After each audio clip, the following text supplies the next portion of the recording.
ভারতে খুব দ্রুত এফসিআরএ বিল এটা কিন্তু উত্থাপিত হবে সংসদে এবং ধরে নেওয়া যায় যে এটা অনুমোদনও হয়ে যাবে।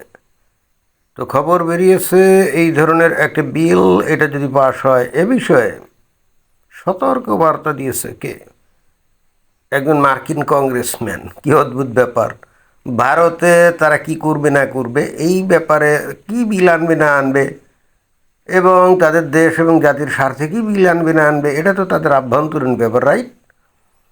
এইখানে আমেরিকার কোনো কংগ্রেসম্যানের তো মাথা ব্যথা হতে পারে না।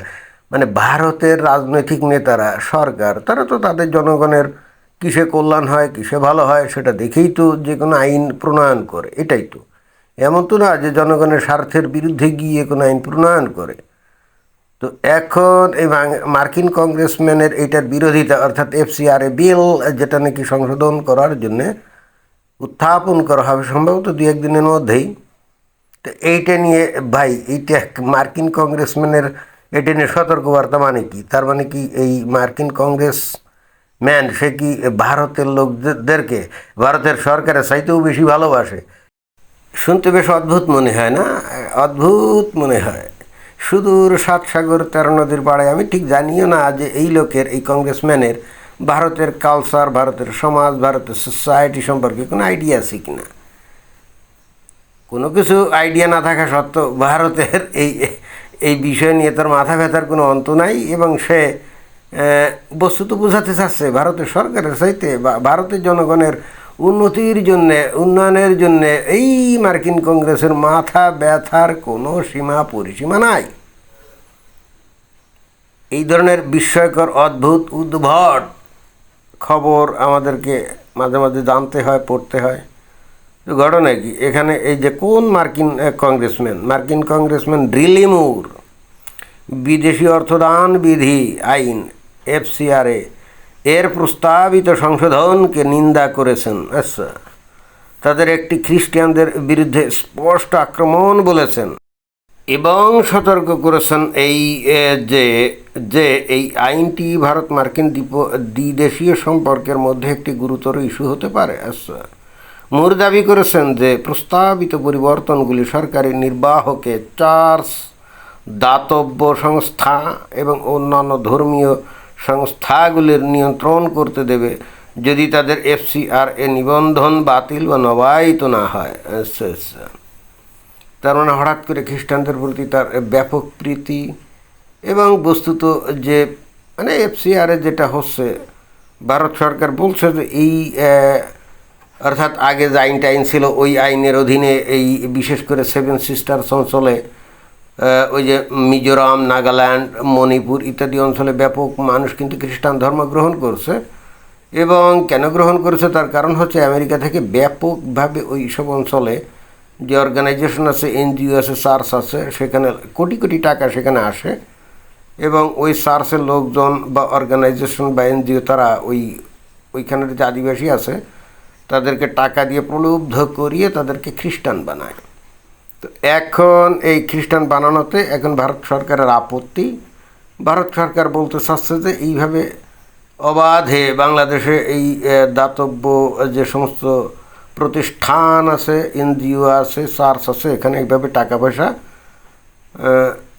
আসতে দেওয়া যাবে না। আর যদি আসে তাহলে সেটা ভারত সরকার পুঙ্খানুপুঙ্খ রূপে সেটাকে পরীক্ষা নিরীক্ষা করবে যে ওই টাকা আসলে কোন খাতে খরচ হচ্ছে। ভালো উদ্যোগ, কিন্তু এইখানে একটা কথা আছে। যদিও আমি অবশ্যই মনে করি না যে এইখানে রিলিমুর আমেরিকান কংগ্রেসের এত বেশি ভারতের জনগণের প্রতি প্রীতি উতলে পড়ছে। অবশ্যই তাদের একটা নিজস্ব এজেন্ডা আছে, পৃথিবীর বিভিন্ন দেশেই তাদের নানা রকম এজেন্ডা থাকে এবং সেই জন্যে কথাবার্তা বলছে। এমন না যে ভারতের ওই আদিবাসীদের জন্যে, তা সে খ্রিস্টান হোক আর ইহুদি হোক আর ওই হিন্দু হোক আর নাস্তিক হোক আর আদিবাসী হোক, ইট ডাজন্ট ম্যাটার, এদের প্রতি তাদের ন্যূনতম কোনো ভালোবাসা, প্রেম, প্রীতি এগুলো নাই।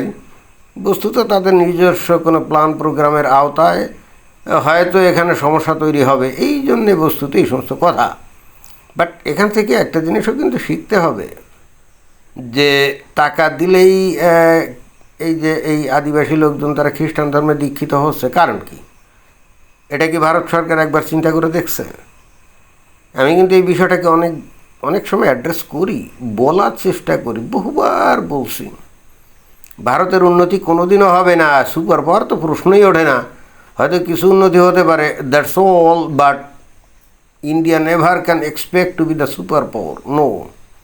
যদি তারা কাস্ট সিস্টেম, এই যে জাতপাত প্রথাকে যদি অবলুপ্ত না করে, এইটাকে অবলুপ্ত না করে যদি তারা মনে করে নানা কায়দায় নানাভাবে মানুষদেরকে হিন্দুত্ববাদী তার স্লোগান দিয়ে সুড়সুড়ে দিয়ে কিছু একটা করা যাবে, আরে ভাই ওইটারও একটা মানে সীমা পরিসীমা আছে, যেটা অলরেডি কিন্তু তারা অ্যাপ্লাই করে ফেলছে, এবং এর বাইরে এর চাইতে আর বেশি কিছু অর্জিত হবে না। যেমন হিন্দুদেরকে সামহাও আপাতত মুসলিম জুজুর ভয়টায় দেখিয়ে, খ্রিস্টান জুজুর ভয়টায় দেখিয়ে, পশ্চিমা দেশের আগ্রাসনের ভয়টায় দেখিয়ে হিন্দুদেরকে জাতপাত প্রথাকে বিলুপ্ত না করেই হয়তো একত্রিত করে এখন বিজেপি ভারতে ক্ষমতা আছে। এখন তারা কি মনে করে জাতপাত প্রথা রেখে দিবে এবং অতঃপর তারা সুপার পাওয়ার হবে, অমুক হবে, সমুক হবে? জি না, এটা কোনো দিনও সম্ভব না। এটা যত তাড়াতাড়ি তারা বুঝবে ততই মঙ্গল। তাদের বুঝতে হবে যে এই সেভেন সিস্টার্স অঞ্চলের যে রাজ্যগুলো আছে ওখানকার লোকজন যে টাকা দিলেই বা কিছু আশ্বাস ভরসা বা কর্মসংস্থানের আশ্বাস দিলেই তারা যে তাদের ধর্ম পরিবর্তন করে তারা যে ওই খ্রিস্টান হয়ে যায়, এর একটা অন্যতম কারণই হলো এই ভারতের মধ্য থেকে এই যে জাতপাত প্রথা রদ করা হয়নি। কারণ এই সমস্ত আদিবাসীদেরকে তো ভারতের মেইন স্ট্রিম লোকজন তো এদেরকে মানুষই মনে করে না, সাব হিউম্যান বিং মনে করে। এটাই কি বাস্তব না? এবং যখন ওরা খ্রিস্টান হয় তখন ওরা নিজেদেরকে ফুল হিউম্যান বিং হিসাবে মনে করে। এটা কিন্তু একটা সাইকোলজিক্যাল ব্যাপার।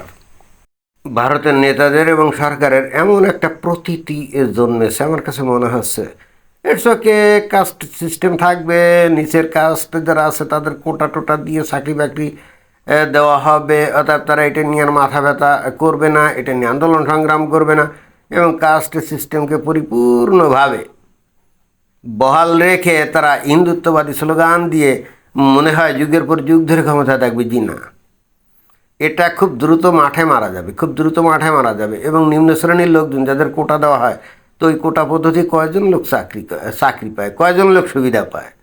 কোটি কোটি লোক, সবাইকে সুবিধা পায়?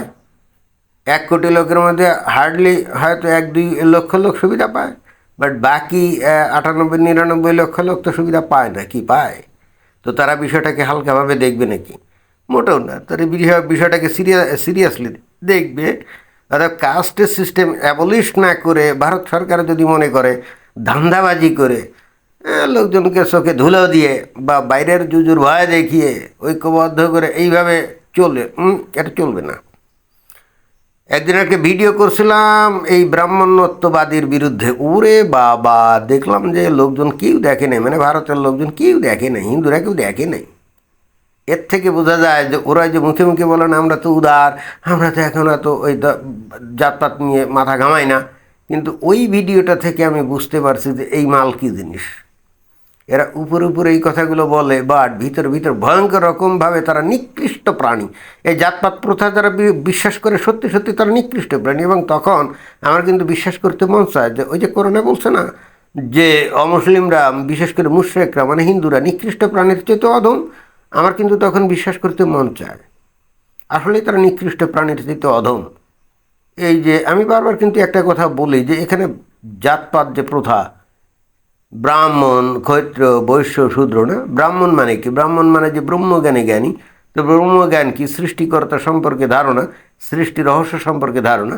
তো কোন হারামজাদার এই জ্ঞান আছে এই ভারতের তথাকথিত ব্রাহ্মণ দাবিকারী কোন হারামজাদার? আমি হারামজাদা বললাম মানে শুয়োরের বাচ্চা বললাম, গালি দিলাম।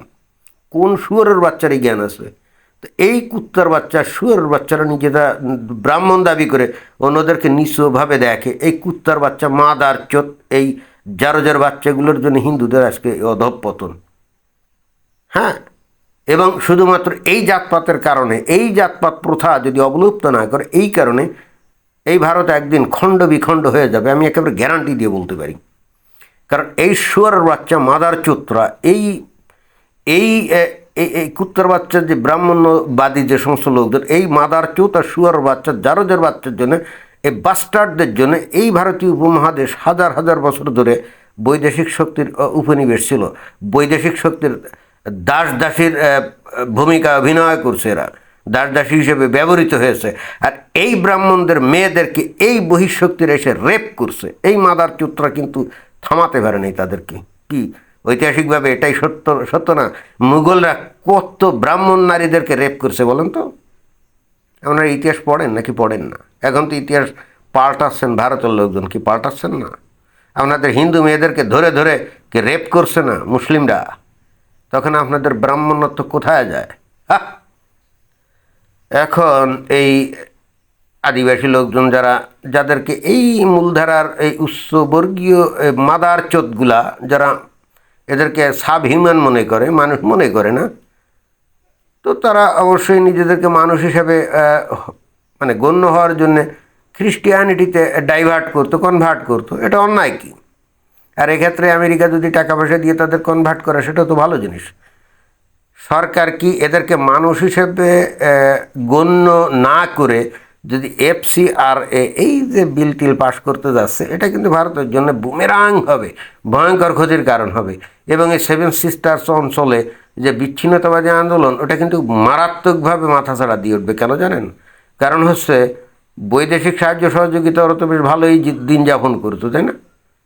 তো এখানে এই আইন করে বৈদেশিক সাহায্য যদি এটাকে নিয়ন্ত্রণ করে ফেলে, বন্ধ করে ফেলে, তো ওদের জীবনযাত্রার মান কমে যাবে না? তখন ওরা কি ভারত সরকারের এগেনস্টে আন্দোলন শুরু করে দিবে না? যেটা নাকি বর্তমানে যে বেলুচিস্তান পাকিস্তানের, তারপরে যে কাশ্মীরে হচ্ছে, এই একই ঘটনার সূত্রপাত এখানেও ঘটবে।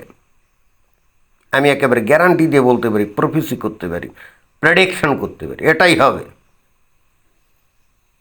যাই হোক, আমার বক্তব্য আমি বললাম, একটু গালিগালাজ করলাম। এবং এই মাদার চোদ শুয়োরের বাচ্চা, এই জারোদের বাচ্চা, বাস্টার্ড, এই তথাকথিত ব্রাহ্মণ নামধারীদেরকে আমি আবারও গালিগালাজ করলাম। এই শুয়োরের বাচ্চাগুলো এখনও যদি মানুষ হয়, আমি জানি এই কুত্তার বাচ্চাগুলো মানুষ হবে না। এই শুয়োরের বাচ্চাগুলো ভারতে বসে পৃথিবীর কোনো জায়গার কোনো খবর না রেখে নিজেদেরকে উচ্চমার্গীয় লোকজন মনে করে। এই মাদার চোতের কী ব্রহ্মজ্ঞান আছে, ওরা নিজেদেরকে ব্রাহ্মণ দাবি করে? কুত্তার বাচ্চা কোথাকার, শালা জারোজের বাচ্চা। এই জন্যই তো মাঝে মাঝে মন চায় যে মুসলমানরা এদেরকে ধ্বংস করে দিক। হ্যাঁ, আমি মাঝে মাঝে আমার এরকম মনে হয় যে এদের আসলে জেনুইন শিক্ষা দিতে পারে একমাত্র মুসলমানরা। তা না হলে এরা মানুষ হবে না। আমি জানি মানুষ হবে না। সরি ফর মাই ল্যাঙ্গুয়েজ, উত্তেজিত হয়ে গেছিলাম। এবং উত্তেজিত না হয়েও পারে, এত ভিডিও করে এই কুত্তার বাচ্চাগুলোর মানুষ করার জন্য। শুয়োরের বাচ্চাগুলো মানুষ হয় না। এরা আবার ইসলাম নিয়ে, মুসলমান নিয়ে ভিডিও বানালে খুব উল্লাস করে, আনন্দ করে। মাদার চোদ, তোদের নিয়ে যখন ভিডিও করে তখন তোরা চুপসে যাস না, হারামজাদারা। আর তোরা যে নিজেদেরকে ব্রহ্মজ্ঞানের দাবি করে, ব্রাহ্মণত্ব দাবি করে, মাদার চোদ, আমার সাথে ডিবেট করবি? তোদের কোনো কুত্তার বাচ্চা আছে, কোনো গুরু আছে, আমার সাথে নিয়ে আমি ডিবেট করব। কোন হারামজাদা আছে, আমি তারা ডিবেট করবো? এর মতো শুয়ারের বাচ্চাই দুনিয়াতে আছে। যার মানে বাসটা কী, মানে গালি দিয়ে আমি আর সীমা খুঁজে পাচ্ছি না। কারণ এদের ওই কে বলছিল, রবীন্দ্রনাথ না নজরুল ইসলামকে জানি বলছিল যে আদমরাদের ঘা দিয়ে তুই বাসা। তো আমি এখন ঘা দিচ্ছি, আমি এদেরকে ঘা দিচ্ছি, দেখি এরা জাগে কি না। এবং কেউ যদি দাবি করে সে ব্রাহ্মণ, সে আমার সাথে ডিবেট করতে পারে। কোন সূত্রে সে ব্রাহ্মণ, কিসের ভিত্তিতে বলে সে ব্রাহ্মণ? কোন মাদার চোতের এত বড় সাহস আছে সে দাবি করবে ব্রাহ্মণ? এই দুনিয়াতে কোনো ব্রাহ্মণ নেই। ধন্যবাদ।